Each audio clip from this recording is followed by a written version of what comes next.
And God saw everything that he had made, and behold, it was very good. It was very good. It was very Hello.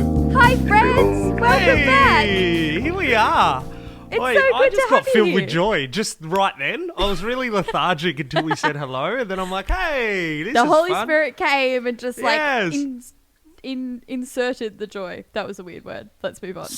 7 days, listeners. How are we all? I hope you're doing well. Yeah, hope you're going Whether well, you're in avid a listeners. car, are you in a car? Are you on a walk?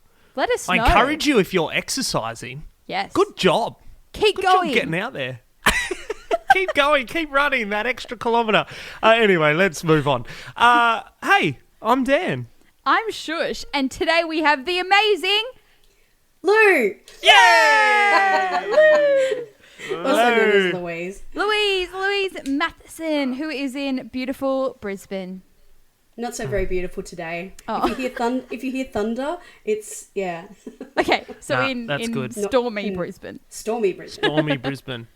Now, Lou, this is Yes. this is quite normal for the three of us to be online together because you are a part of the same team that me and Shush are a part, which is the Worship Arts team in Yes. Australia. Yes. Based in Brisbane, obviously. So, look, this could get a little weird because we're a bit too familiar with each other, but we'll see what happens, hey? It'll be fun. It feels like a normal day. Like, what project are we talking about? Yeah, that's right. Well, look, should we just get started? What we do at the start is just go straight in with some silly questions. Fast Five, it's called, Lou. I'm pretty Bring it sure you on. know about it. You ready? Yeah. You ready for it? Let's do it. No, Let's do it. It's a fast five, it's a fast five, it's a fast five. It's a fast five, it's a fast five. Lou, I'm really excited about these Fast Five questions. So, Should I be really scared? no, it's good, it's good. Okay, question number 1. If you were the captain of a pirate ship, what would the name of your ship be? That's good. That's easy. It'd be the Brandywine. Ah! Because I'm secretly a hobbit. So, and the Brandywine River's in the Shire. So, Yeah. Oh, good answer. yeah. Very good, very good. All right, Lou. What is the most embarrassing thing you have ever worn in your life? Oh, where do I begin? There have been so many. Oh, my goodness.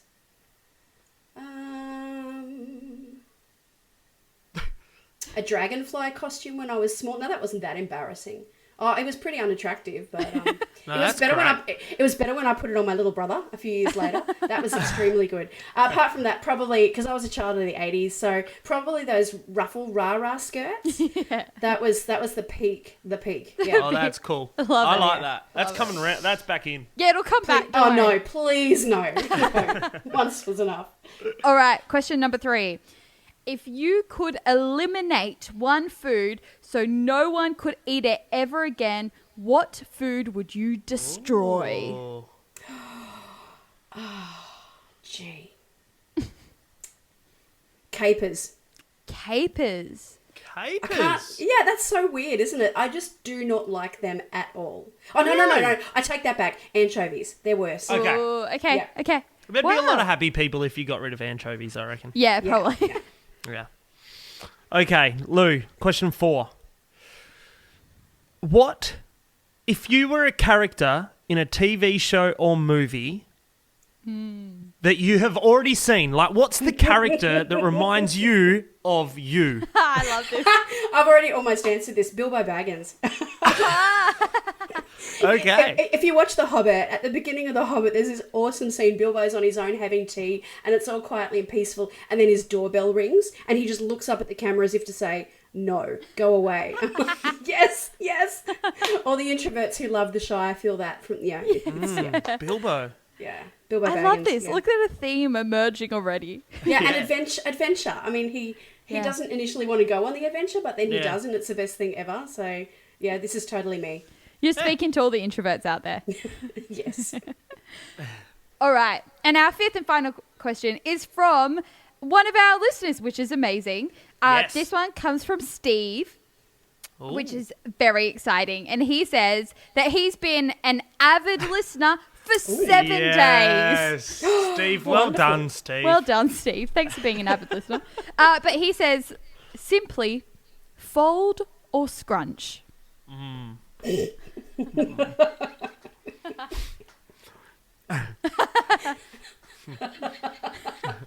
If you don't mind answering, Luke, you're allowed to say pass. We're finding out all the nitty and gritty right now. You know,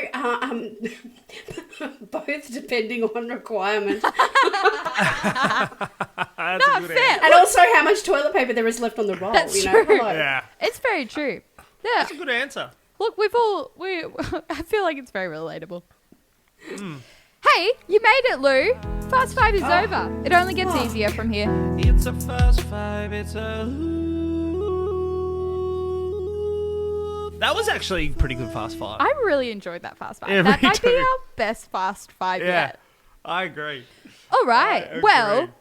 before we kind of really kick into it, Lou, we like to do a little thing called Origin Story, where we like our guests to, I guess, give us a bit of a background as to how you came to know Jesus, number one, and how you got to where you're at. So we know you, we've already said that you're part of our worship arts team for the Salvos in Australia, and we love having you. It's amazing. We love working alongside you, Lou.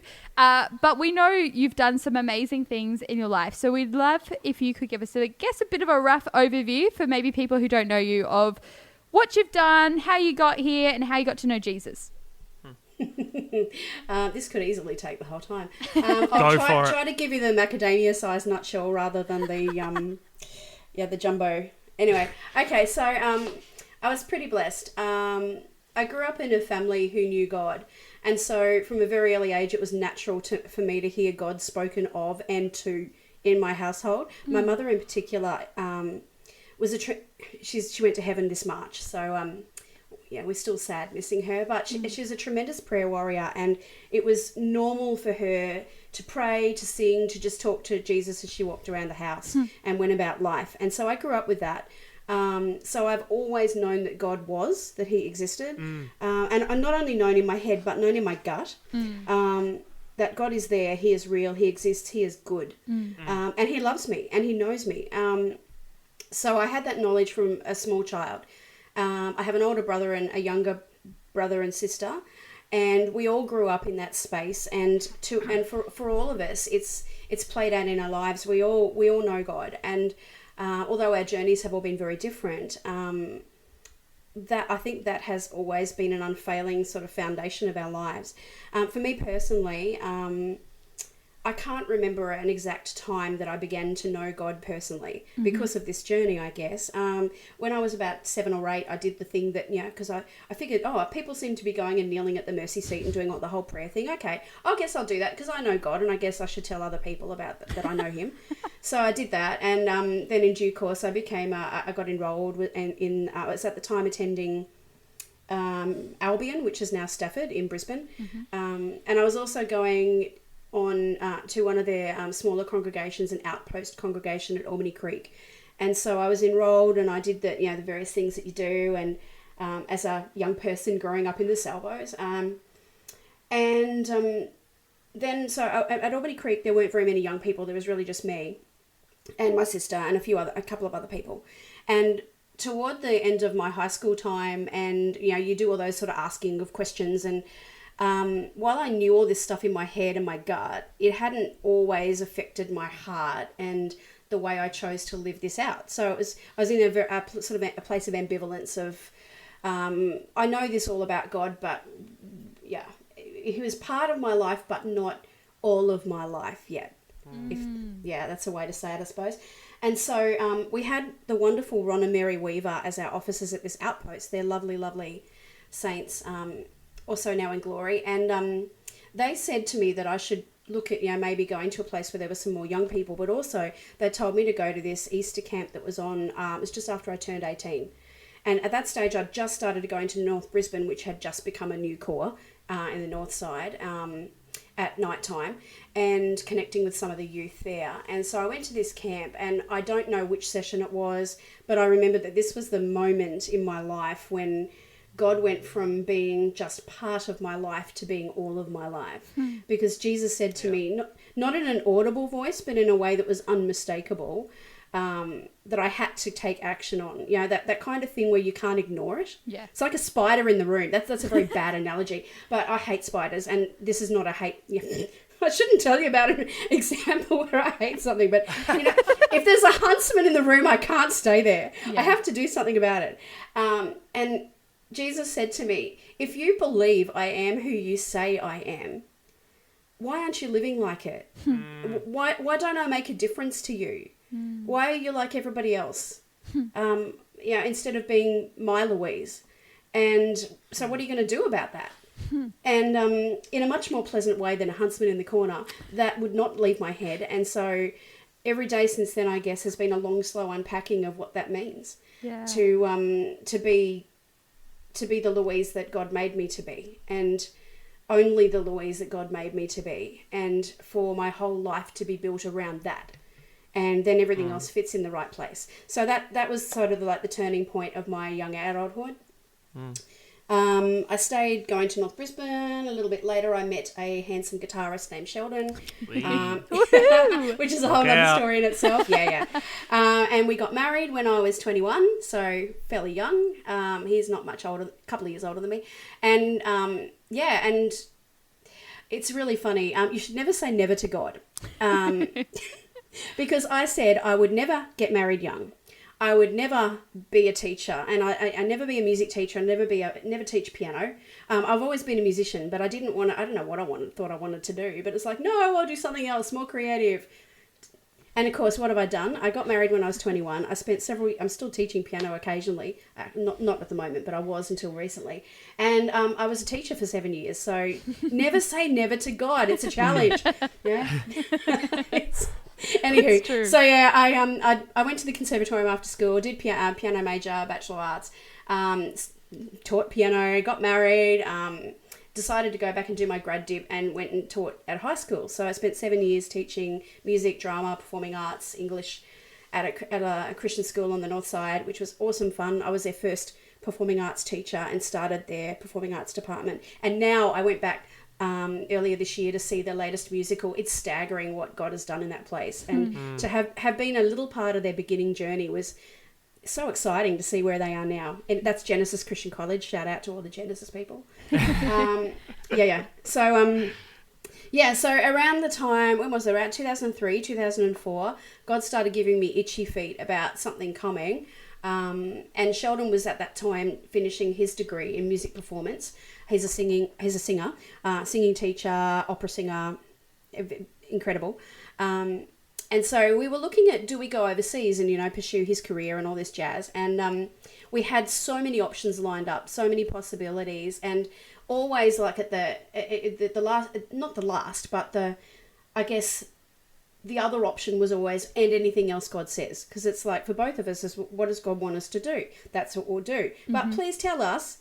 So we sort of sat in this place for a long time of, well, we could do this or we could do that, and we can, we'll move in this direction until we hear otherwise. And then God spoke to us while we were at a conference, and to Sheldon first, but then also to me, about investing ourselves more into the Salvation Army to work in worship and creative arts. And so being the shy, retiring people that we were, we went to see Wayne and Robin Maxwell, who were the DCs of South Queensland, what was South Queensland back then, and more or less said, we'd like to work for you.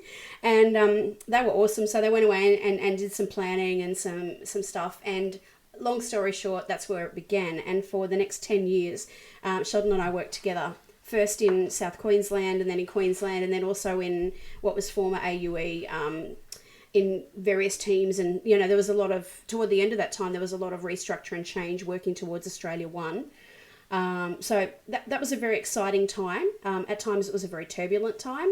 Toward the end of it, it became quite difficult because things changed. And again, long story short, our roles finished in late 2016, and we had a big break and went overseas for a few months.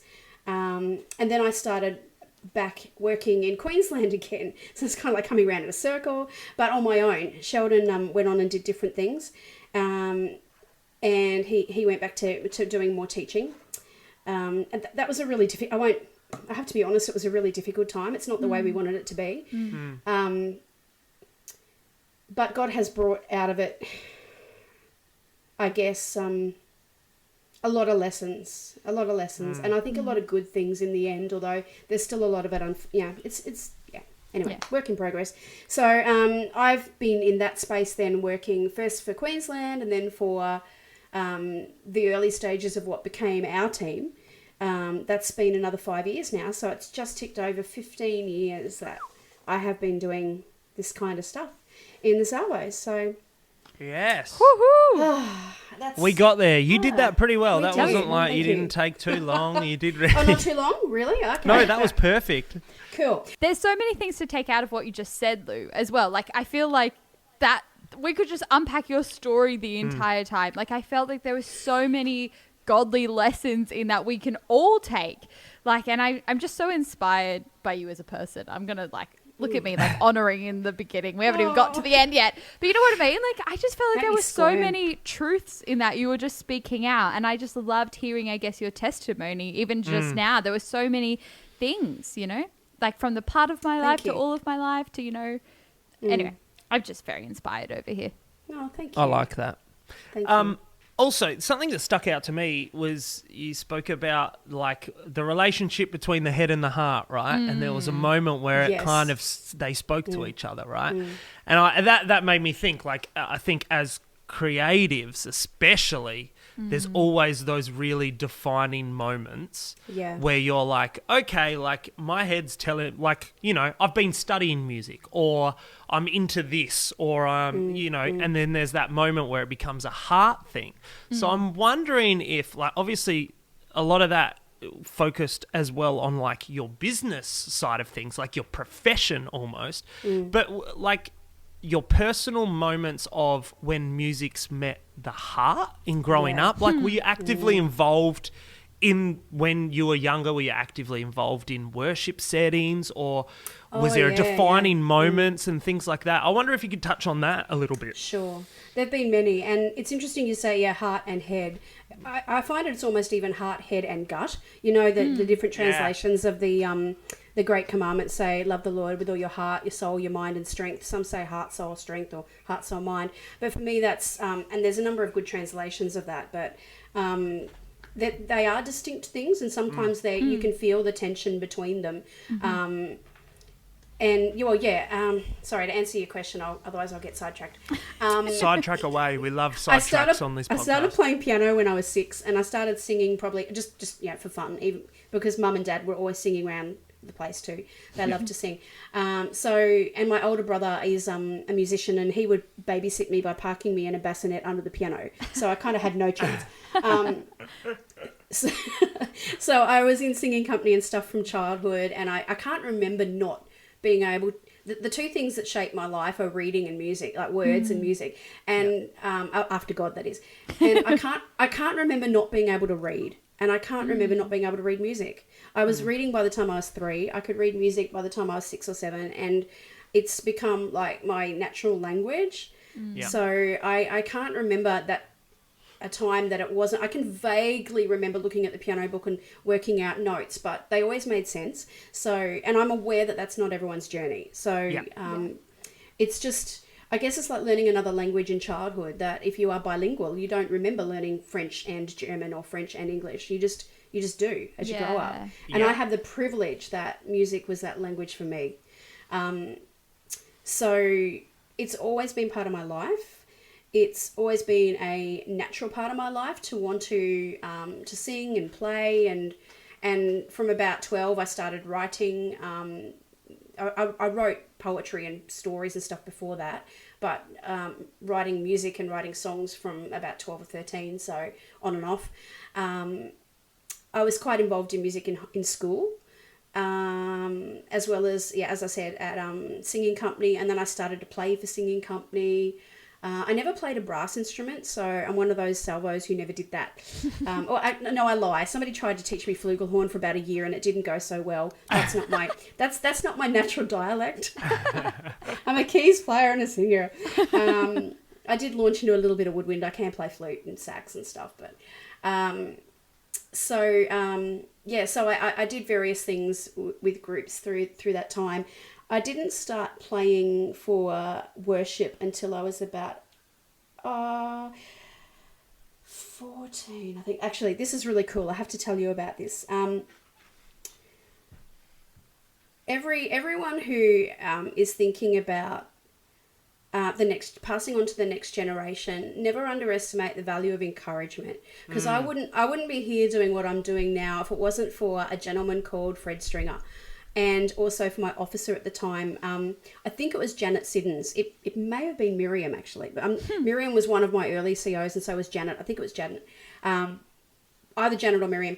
And I had been coming to the corps for a little while, and she knew I played piano, and Mr. Stringer was our regular corps pianist at Albany Creek, this outpost, and he was going to be away for a holiday, and so they CO talked me into playing for church one of these days. She said, I'll give you the numbers, you take the tune book home and you practice and you play. And so I did all this, and then I think I did one, and I can't remember if it went really well or really bad. Maybe I blocked it from my memory. But then the second week, Mr. Stringer came back early from his holidays, and he was there, and he walked in and I saw him and I said, I don't need to play, he's here. And my mother had been like, no, you do this. And the CEO was like, no, I'm not going to let you off. You've practiced, you do this. And so I sat there playing these 3 or 4 songs from the tune book, quaking and shaking. And I could see him looking at me. I'm like, he's counting all the notes I'm playing wrong. And he was kind of a stern looking man in some ways. And I'm thinking, I felt so scared. And you know what? After that meeting, he said to me, it's so good that there's somebody else to play.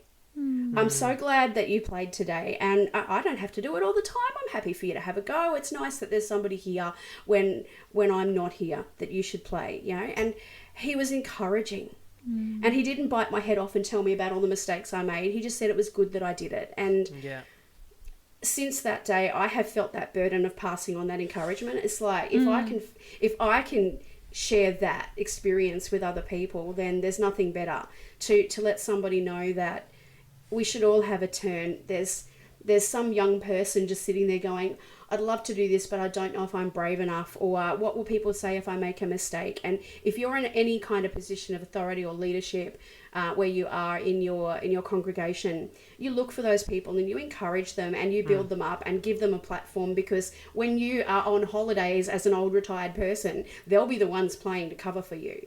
So that's what you need. So that changed my life in terms of music ministry in the church. From that point, I played regularly. How good is that? Sorry, it's Lou. just the value of encouragement. Yeah, go. Don't let me just babble on.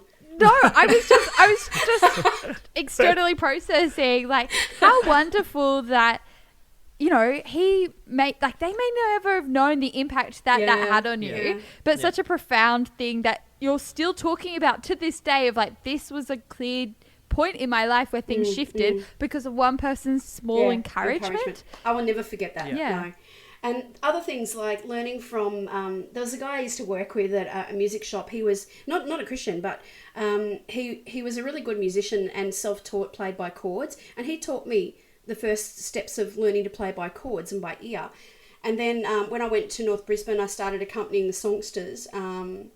I think initially Rodney Ainsworth was playing for them, and then he's like, oh, you can do this. And again, it was that kind of, he wasn't precious about that. He was quite happy for me to have a go.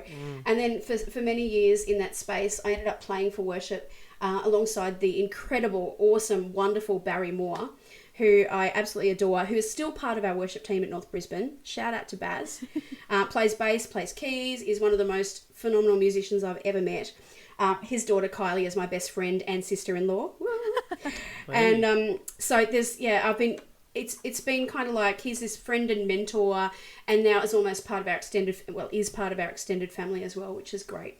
But I learned so much from him about fitting music together and listening to people. And I accompanied the songsters when he led them for a while, and then also when Sheldon led it. And accompanying anyone is a really valuable training ground for a piano player. So if you're a piano player and you've never tried accompanying, you should do it, because you learn it's not all about you and how fancy you are. You have to serve a purpose. And actually, for anyone in worship, it's not about us. We serve a purpose, right? Yeah. So it's knowing your role as an accompanist and a servant and as a support for worship is so critical. And I think learning to accompany and learning to read and learning to play by ear and learning to listen and to be responsive, they're all lessons I learned through a multitude of musicians, through my time at the conservatorium, through encouragement of other leaders, and through just a lot of hard work doing it. Yeah. And now, a celebration story. Honor it all. And we want to recognise and throw honour. Because we want to share them on the podcast. Woo! If you have celebration stories, reach out to us. We will honour it all. Hey Dan and Shush, I'm coming to you from the land of Western Australia in the beautiful city of Perth, and I have a celebration story for you.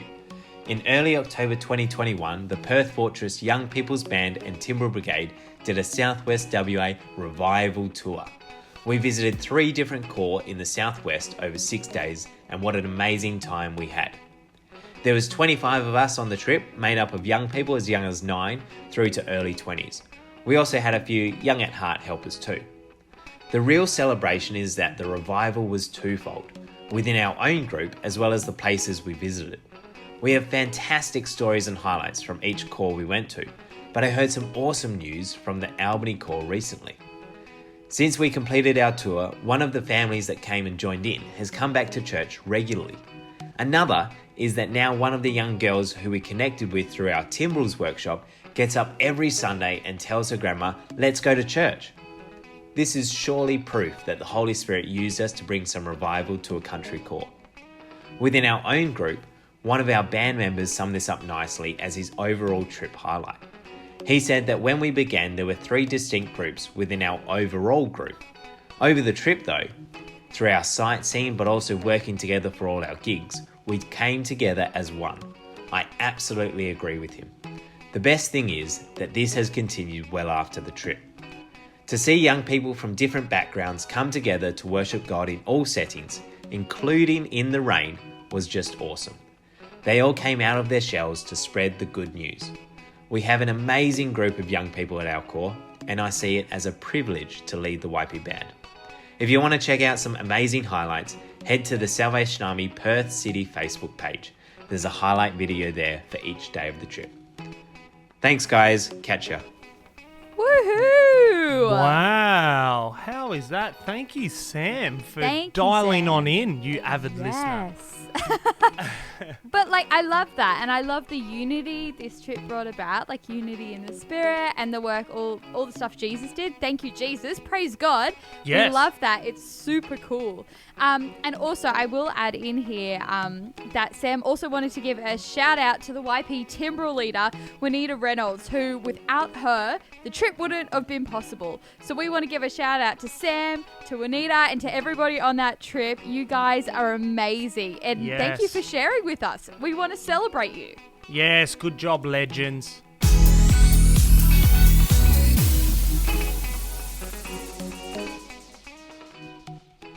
There is, again, there's so much to that. I was just thinking then, you've made so many practical and theoretical points already that could help people, right? Yes. And something, you expanded on it a little bit even still, but the encouragement given isn't just for one generation, right? Yeah. I hear your story and I go, right, so he believed in you. And you've seen that, and that's the example you're now using. And now you, in your role, doing just what you do with your personal self, is investing in people of other generations as well. So I think we could expand just on that point for the next hour if we wanted. But just that is such an encouragement to people out there now. One, it's not too late to encourage someone either. Like if you're retired, you're completely off the stage now and you're like, I can't even be bothered getting up there and doing it. You still need to be encouraging people in what they're doing, because that's just showing them an example of what they can be for other people. I think that's a really good thing to take away from this. But obviously you have a passion for that, Lou, and I want to honour that at the same time. Now, again, Shush said we'll get to honour later, so I'll hold off on that. But I just think that's such a valuable point. Like, the generational effect that it has in encouragement in our church settings. And let's not beat around the bush. Within the Salvation Army, we've seen varying levels of success of that, right? Like, and we may have lost people in the past because of lack of encouragement, but obviously there's success stories like yourself where it still is existing. Let's just constantly be, I guess, reigniting that passion of encouragement too. Yeah. Look, I don't want to for a moment sugarcoat the painful experience of people who haven't had what I've had. I tend to be an idealist, and so I look back on my life and I look at the good things, but there have been times that there wasn't that encouragement, as you say. And I know, like, from some things Sheldon said about some of his time growing up, he's had both of that as well, some encouragement and some not encouragement. And my siblings and other people, and I've seen it from many friends that, and I'm sure you all know that, and any worship leader out there knows the bless me if you can face, that you look out at the congregation sometimes and there's people just sitting there with their arms folded, or in some cases their fingers in their ears. Look, honestly, people, we can be better. This is just... I'm not going to pull any. I'm not going to pull any punches here. This is so you don't like it. Get over yourself. We don't always get things the way we like them, and that's the way it is. And I don't want to say that disrespectfully either, because I know it's difficult for some people to embrace change and new stuff and all that. But respectfully being different and finding ways to communicate when things are challenged. Anyway, that's a whole other can of worms as well. I could take so many tangents, but I would seriously encourage you and anyone listening to pass it on to next generations. One of the most fantastic things about our team at North Brisbane is that we have team members from 14 to 70s on our team. It's a multi-generational team, and I value that so much. And every person on our team is there because they want to be there. And there's sometimes a beautiful synergy where we have parents and children worshipping together, or siblings, or or relatives, or in some cases, do we have almost grandparents one time? Not quite yet, I don't think. But it's and I know we're not the only place where that happens. That one generation declares your works to another. The Psalm says, we should totally be embracing multi-generational. As you say, Dan, retired people so not off the hook. No, you've got a wealth of experience to pass on. It's wisdom doesn't retire, right? Like wisdom never retires. We need it. God doesn't retire. I'm gonna use an analogy that I just thought of in my head just then, and it could be horrible, but let's just see what happens. If it's bad, I'll cut it out. But it's like you're walking down you go for a walk, right? You're walking down the street and you notice this beautiful tree. You stop and you look at the tree and you notice how beautiful that thing is. You can't stay there and just look at that tree, because the next tree might also be beautiful. If you're staying in that one spot, you're never actually going to know the amount of beautiful trees around. So that's how I feel about the generational passing down of things. I don't know if that makes sense. Lou will tell me if it did or didn't, because she's like the best word person on the planet. But that's just what I was kind of picturing as we're talking about. Like you can't hold on to the one thing. You always have to be moving. You always have to be evolving. That doesn't mean that the tree is less beautiful once you've walked past it, though, right? Like that's an excellent point. Yes, you can still always revisit that. The value of what has been good and beautiful in the past remains good and beautiful. And it's not changed by the fact that maybe it's not embraced in the same way, or not as many people are seeing it. It's still good and beautiful. Even one person only ever sees it. There's a fantastic verse in Proverbs that says, every scribe who is well instructed brings out of their storehouse both new and old. And particularly with song choice, this always speaks to me about the need to tap into a variety of experience and a breadth of experience, and retain the wisdom that God wants us to keep including and tapping into from what he's taught us in the past, along with singing a new song and exploring the new lessons he has for us in the future. So, and like, I love the thought of the tree, that it's still beautiful once you've walked past it. Yeah. Love that thought.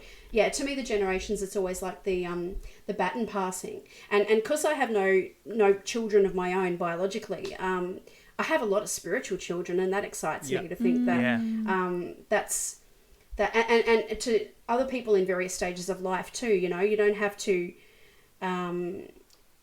influence the way that other people do. God has a way for you to influence and bless and encourage and serve that is custom made for you, and no one can do it but you. Yeah. So if you don't embrace your you-ness, is that a word?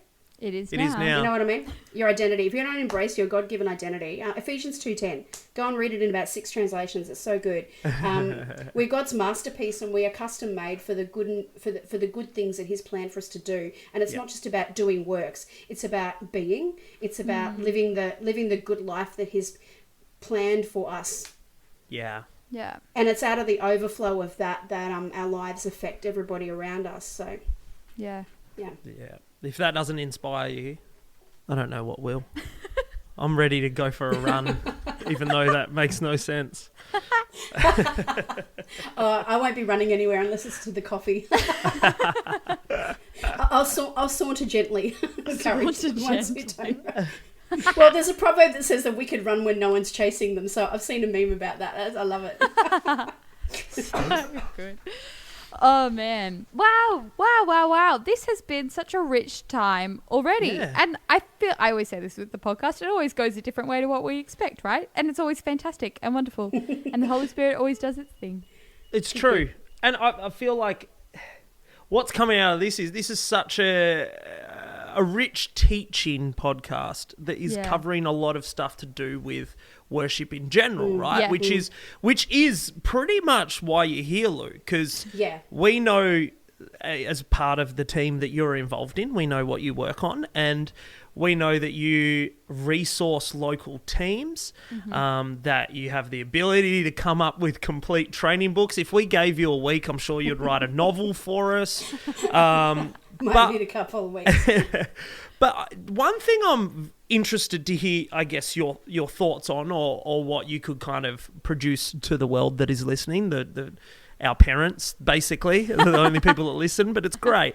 Around relationships in worship, right? So if we're going, this is somewhat practical, but if we're going, you've got a worship team, how important is the relations within that team and the relationship with God at the center of that, right? Like I feel like you'd write a novel on this if you wanted, but just talk around like the relationship between each other in those groups. And it doesn't have to be just music. Obviously, this is what Lou knows, but this could be in any creative realm, right? You have a group of artists, you have a group of whatever it is, spoken word people. Like, speak to the relationship between each other and maybe the humbling of yourselves and things like that. I just feel like you've got a wealth of knowledge. Oh, again, where does one begin? Firstly, let me say, when it comes to relationships, we're always learning, and I know I don't always do this well. Not because I don't want to, but sometimes, and we're all different kind of people, different personalities. I'm an introvert, and I loathe conflict. So doing things like having tough conversations is really difficult for me. So sometimes I don't always do what's necessary to maintain those relationships at maximum, and I regret that, and I'm working on that. Because that's a part of healthy relationships. When you're in a team, is being honest and direct in a loving way. And I always try to do that, but sometimes there's ways I could do it better. Team worship, team together. Sorry, it's a very broad question, but I just thought you'd nail it. Yeah.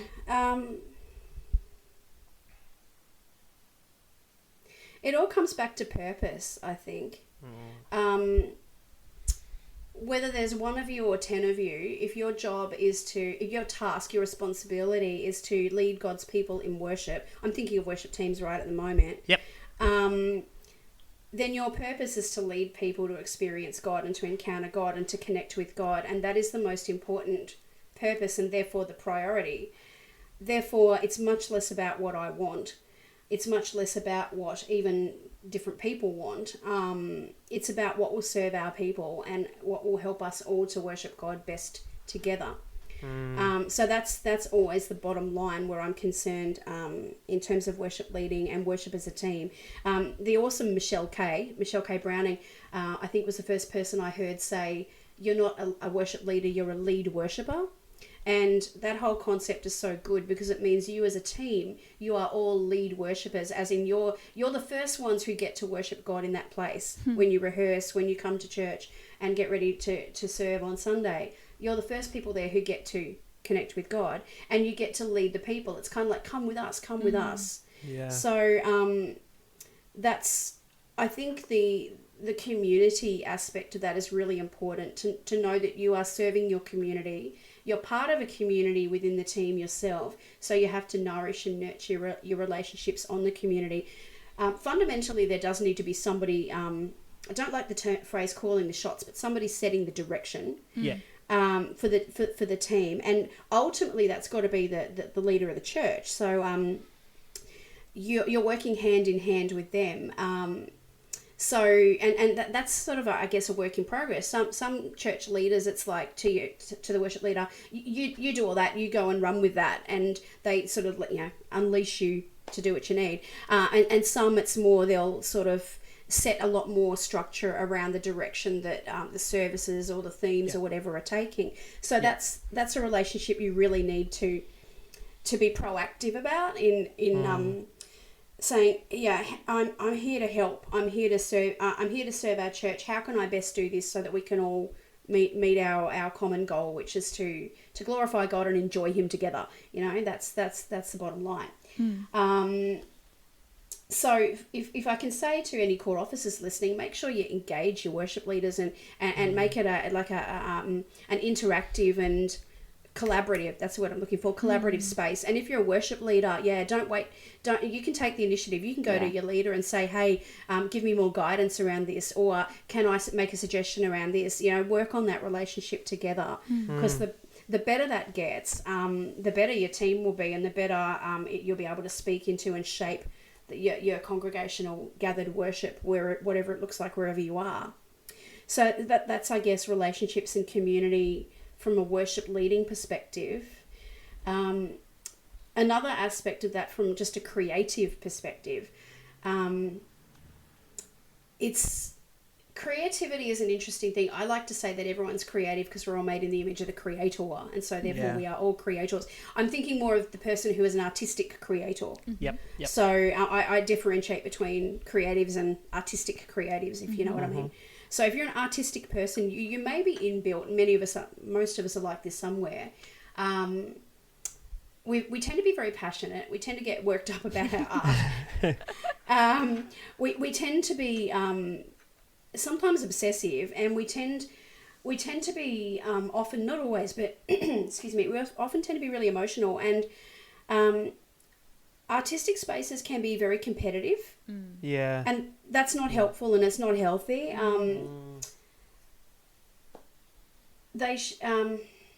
We're all better when we are our own best self, and we're not competing with anyone but our previous version of ourselves. And I have to wrestle with this constantly. Just not comparing myself to other people and just learning to be my best self.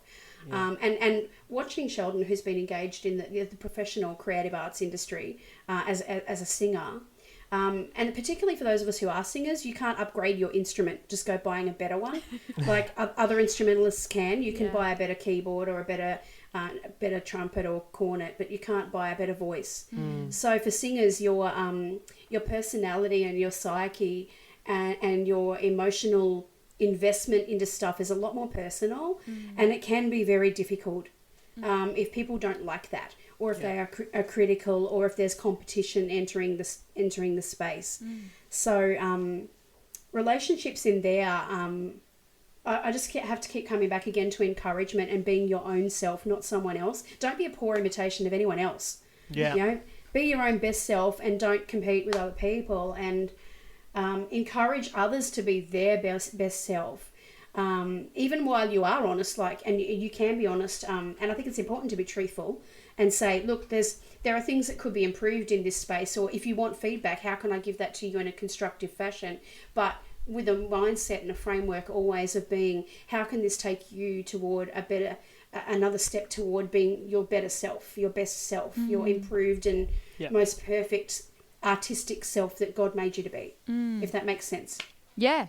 That makes Definitely. sense. That was great. So good. And I there was a couple of things that really stood out to me from that. But like one of them was, I guess, as lead worshippers, love that term. As lead worshippers, there's almost like a weight of responsibility you hold in the sense of, number one, creating that safe space where it's not competitive and it's kind and loving and all these things.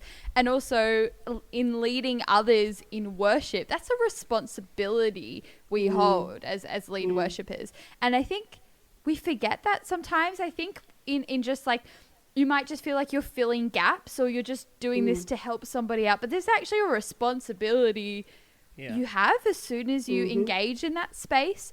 And I guess I want to back it up a little bit and ask you, Lou, why is worship important in the first place? And then, like, why should we even care about worship? And therefore, why should we care, like, the reverence in leading others in worship? Like, I feel like you can't hold that responsibility of leading others in worship if you don't revere and have that understanding of the importance for worship for yourself. So I would love to hear your thoughts on that. Oh my goodness. This is why we're developing this training, right? Because I can't fit it all into one. Firstly, when we're talking about worship, we need to be careful what we're talking about because we use the word in many different contexts. So when I'm talking about being lead worshippers, I'm primarily talking about those who are leading their congregation in gathered worship together, in that particular instance of worship. Because worship as a whole, of course, is much bigger than that. Yes. Worship is a lifestyle and a perspective of 24/7. Yes. As well as the pathways that we use to connect with God. Yes. And even before that, worship is everyone's purpose. It's what we're created to do.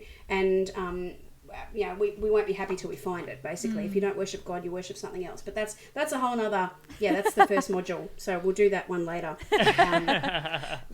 If you're in New South Wales on the 5th of March, Shush is doing a training, and on the 12th of March in Queensland, I intend to do one. So we'll talk more about that then. But getting back to that,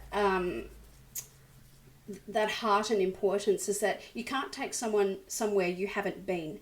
If you're going to be a tour guide to somewhere, you need to know the place. Otherwise, people know, Integrity and authenticity are critical. And people know if you're just talking about something that you know, head knowledge about, but not heart and gut knowledge of, to go back to what we we're talking about at the beginning. So if you yourself, in your heart and gut, don't know what it is like to worship God with all your heart, soul, mind, and strength, you're going to struggle to show other people what that's like.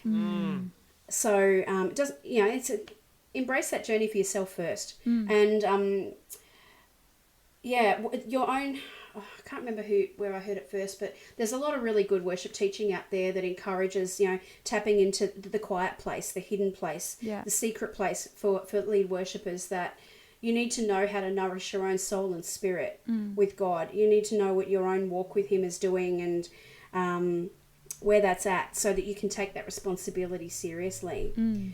Alongside that, we also need to remember that there will be days that we just do not feel worthy, that we don't feel we have it all together, that who am I to get up there and lead this song? Because God, you know what my week's been like. You know where I've failed. You know where I've messed up. And why should I be the one standing here? People think, well, I'll have it all together, and I so don't. And that's totally normal. I think all lead worshippers go through that as well. And it's God's grace that puts us in that place. He's the one who says, I've chosen you for this, and I've put you here, and I've made you worthy. And it's not about you anyway. It's about leading the people to meet me. So that's, but there's a tension in that place. The tension of being totally yourself immersed in your relationship with God, but at the same time knowing that we're never going to have it all together, and God is the one who puts us there anyway, and being honest in that space. Love it. Ooh, yes. Yes. I'm just taking notes this entire time, by the way. Like, Look, I have to say, I am a bowerbird when it comes to knowledge, because all of this doesn't come out of my head. It comes from all the wonderful teaching I've had. Yeah. So I can't count the things I've read and the things I've attended and seen and heard that have informed all this. And it's just boiled all down into my brain, and it comes out my mouth. Sometimes in a reasonably articulate fashion. Thank you, God. And it's because of what God has taught me through the work of so many other wonderful people. I don't really have any original ideas. It doesn't Ken, our boss, say, always happy to steal a good idea. yeah. I'm not really very original. You check out Robert Webber and Matt Redman and Graham Kendrick. There's great worship teachers out there. There's great information, but it's all got to come back to that, heart first stuff. And as long as it does that, as long as it puts Jesus first in the center, it's all about helping other people to praise him and praising him well ourselves. There's gather all the information you can get and just keep passing it on to other people. Let's get practical for a real second, because I love the practical side of things. Give us your top couple of if people are like, yes, I want to learn more, I'm going to press into Jesus in my personal time, but let me get more information. Apart from the worship arts team of the Salvation Army, where should they go, Lou? Is there, we can put links and things in our show notes, but are you like, these 3 organizations do great things, check out their work, or this person? Give us a couple of places to go. Well, in the Salvos in Canada, I know Simon Goff has put, and the team over there have got a great resource, worship leading, worship training, flow, and a module they've developed for their team training. And it's really good and it's really practical, but it also taps into that heart stuff. Another one is Worship Central. They're an international organisation. They have a really good course that is free. You can just register with your email and you can run it with, it's almost like a really good 7-session devotional and team time thing that you can do with a worship team and any team. It's specifically focused towards musicians, but it's good for anyone really. So I think that started in the UK with people who did Alpha, but they're international. So worshipcentral.com course, look for that one. Worshiptraining.com I think is the worship training arm of Praise Charts, and one of their main developers and teachers is a gentleman by the name of Dan Wilt, who's in Canada. He has a plethora of excellent stuff. So anything through that or his own site, I'll have to find the exact site, but it's he does a lot of really good training. If you want practical stuff, Muse Academy, Worship Artistry are really good sites. These are all like web stuff online. In terms of books, anything by Robert Webber is worth a read. Graham Kendrick's got some good ones out there. What's the other one I'm thinking of? I know there's a couple of recent ones out that are also really good. Look at you just resourcing everyone. Man. Look, these are the things Did you just name like 480 resources for people? I don't want to hear from anyone that they don't have enough resources. We just named... Email me. Lou just named I'll like send 30. you a million links. I sent somebody a whole load of links this morning for keyboard and for vocal and stuff, and it's just, they're all there. You just, a bit of creative Google or email me. I'll send them to you. Yes, we will put... links for things in the show notes. We might even chuck some stuff up on our website, so make sure you go check the Worship Arts website. A lot of it's already there, actually. There you go. It's already there. Go check it. It's on the resources page of our website. We'll make sure we'll put our website in the show notes as well. So there is, or just email us, get in contact. There is so many resources out there to equip you. Plus, we'd love to just have a chat and work with you through this. Apart from that, our human resources as well. There is so much in this, and I feel like we could talk for like 4 hours. But maybe we'll do some honouring, Shush. What do you reckon? Yeah, no, that sounds good. Listen, Lou, you know that I love you. Well, I hope you know. But I just want to honour you for who you are as a person Yes. before anything else. Like, I want to Yes. honor you as a person before an artist, you know, but who you are is an artist. But it is always so apparent that Jesus is at the center of everything. Yes. It is apparent that you are authentic. Yes. And basically everything you've said for the last hour kind of focuses on that authenticity, right? Yeah. Like you're talking about purpose and you're talking about heart. All that is authenticity. And you're not just saying that and then going and doing the opposite. And I know that for a fact because I'm with you most days. Now, not with you. Online, I'm with you. So, look. In But spirit. thanks, COVID. In the spirit, we're together. But you practice what you preach, which actually is quite rare, and your heart is in the right place. Plus, you are super, super talented, and I love it. So I just want to honour you. I just want to honour you for being awesome and continuing to do this. And I know you've worked for the Salvos for a long time. It can be hard when you're in the same setting for a long time. So I want to honour you for sticking around and keeping your passion strong. So there's my honour little bit for you. Thank you. Lou, Thank you we love you. Oh my goodness, we love you. I don't know how anyone could not love you, Lou. I'm sure I get up a lot of people. Not here. Dan and I are like, we just love Lou. We're Nah, the biggest. we love Lou. It's true. You said earlier, you know, this person encouraged you, and so you hope to encourage others. I can tell you for a fact you do that. You do that constantly, encouraging others. You are an encourager. You are honest and empathetic, which I just like. You have such empathy and love for other people, which can be so. It's just not common in the world. People think about themselves so often, and you are always thinking about others and always caring for others. And Lou, I just cannot sing your praises enough. And I am so thankful for you in my life personally. I'm grateful that we get to work alongside you. I'm grateful for the way Jesus has used you. Even just last week when I was having a bad day, I'll tell everyone, I was having a bad day and Lou and I were in a meeting and I said, Lou, I've had a really bad day. And she said, you know what, let's just stop and pray. And oh my goodness, that prayer just changed the rest of my day. And so I am incredibly thankful for the impact you have on my life, but also the way you've impacted so many people's lives. And so I just want to honor you. I hope you receive all the love and encouragement. I pray it lifts your spirit because we're so thankful for you, Lou. Yeah. And thank you for coming on this podcast as well and sharing just like, I feel like just a snippet of all the wisdom and all the learnings you've had. But thank you for sharing that with everyone. Thank I you. want to share one more I am anecdotal. crying. I want to share one more anecdotal story, right? Yeah. We had just got our roles and I hadn't technically started the job yet. I just had the job, right? And I get a call from Lou.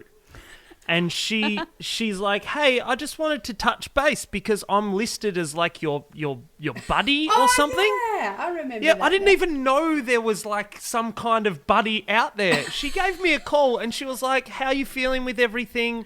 How you going? Do you feel like this is going to be great? That sums up Lou as a person to a 100%. T. Like listen, I probably wouldn't have rung someone. That was like, like it was. She just rang me to make sure I was okay. I think I gotta was be at my- honest. That was so hard. Like I had to steel myself for about half an hour to do that because introvert, you know. Yeah. I'm like, but God made me do it. I can maybe do it, but God made me do it even more. But yeah, that even shows that sums you up Yes. even more. Then, Yes. like you're still gonna. It's uncomfortable for you, but you're still gonna do it because Yes. you're just Yeah. an empathetic, lovely person And that is Jesus looking is- out for other people. Jesus is always at the center of everything Yeah. you do, Lou. Everything, like honestly, it just comes through in everything, and we're so grateful. Thank you. Yeah. Thank you. You're the best. You're the Thanks for best, coming. Lou. We love you, Lou. I feel very humbled by all of this. What an episode, Dan. Whew. I know. Look, we might be a bit biased here because we're a part. We're you know, as mentioned, we're a part of the same team. But Lou's got an She's idea, legit. doesn't she? She's Yeah. legit. Yeah. I got heaps out of that. I know. I feel like when we go back and listen, we're going to have to like pause it every 2 seconds and just digest everything she says as you go, you know? Yeah, and there was so much depth to everything that she was saying. Like, there's so many layers upon what she was talking about. So hopefully you listeners got as much out of it as we did, because Yeah, we I hope thought so. that was amazing. Yeah. Hey, Shush, Yeah. just quickly, Uh-huh. if you are an avid listener, Oh, yeah. or not, or you think that there's someone who could be an avid listener one day, what could you do? Well, here's what you got to do. If you've got to this point already and you haven't subscribed, what are you doing, guys? What are Make sure you you doing? subscribe so you Yes. don't miss an episode that comes out. They come out every Wednesday fortnight, so every 2 weeks on a Wednesday. But click Yes. subscribe and then you won't have to remember. It'll just pop up automatically. Mm. But also, if you really like this podcast and you think it's good or worth sharing, we would love if you would share it on social media, text your friends, call your friends, tell everybody, because we just want to get this out to as many people as possible who it would benefit, and not because we want to increase our platform or increase our own agenda, as opposed to, we pray this podcast will be used for God's glory and God's Yes. kingdom, and Yep. spur people on in their journeys, particularly Christian creatives. So we just want to see that increase to its biggest measure. So if you know somebody who would benefit from listening to this podcast, we would love if you would share it with them, and pray and hope God uses it. Yes, our prayer is that this is a resource for people, right? Yeah. So, look, there's almost 2 seasons full of resourcing out there. That's a lot of hoping. listening. So, look, even if you don't like all the episodes, surely there's one you like. So, Yeah, that's right. please feel free to share, subscribe, leave comments, send us emails. We put our Worship Arts email on every description as well. Hit us up. We'd the- love to chat to you. Please. And on that note, if you have been inspired, or something has challenged you, or there's something you want to further develop or further dive into that you've heard in this episode, chances are us as a team have conversed around the same subject. Yes. And possibly offer some kind of help or guide or on-hand experience for you guys. So, like we kind of briefly mentioned, Lou is putting together packages for worship teams. She has been in contact with local worship teams. A variety of us have gone around to different cores to talk about how to expand some of the creative opportunities at a local level. Yeah. So we just want to say, if you have any inkling towards that stuff, hit our team up. We want to come to you and we want to help you as much as we can. We want to learn from you, and hopefully teach you some cool stuff. So please reach out to our team. That's a shameless team plug. 100%. But, whether you're like, hey, I want, come and hang out with my worship team and let's do some training, or whether it's, I don't know, there might be like training days in an area where you live coming up. So just stay tuned pretty much. But if there's something we can help with, let us know. We are here for you. We want to help and support you. So if you have a great idea and you're like, hey, come hang out at my core, at my church, and we'll do something great, we're going to probably say yes. Yeah, we'll be there in a We'll be scurry. there. We will scurry Indeed. there. No matter where. No matter when. where, we'll get there. And in saying that, there is actually a couple of big days coming up. So There we is. would tell you, keep your eyes peeled on our Facebook page to see if those events And concern Insta. your area of interest or physical location. That's it. Keep your eyes peeled. Keep your There's eyes good peeled. things coming. That's right. We love you all. We hope do. that you enjoy your listening experience. Catch you later, avid listeners. See you later, you avid gentlemen and ladies.